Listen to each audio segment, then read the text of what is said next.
بسم اللہ الرحمن الرحیم۔ پیارے آقا صلی اللہ تعالیٰ علیہ وآلہ وسلم آپ نے ارشاد فرمایا کہ جس کی 3 بیٹیاں ہوں اور پھر ان کی شادی ہونے تک یا پھر ان کے مر جانے تک جو شخص اپنی بیٹیوں پر خرچ کرتا رہے تو فرمایا یہ بیٹیاں اس کے لیے جہنم سے پردہ ہو جائیں گی۔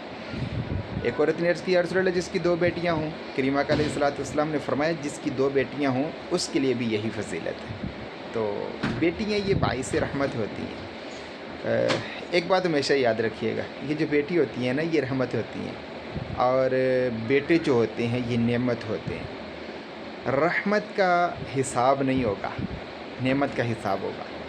تو جن کی بیٹیاں ہیں ان کو خوشخبری ہے، اپنی بیٹیوں کی اچھی پرورش کریں اور اپنی بیٹیوں پر خرچ کریں، خوشی کے ساتھ خرچ کریں انشاءاللہ۔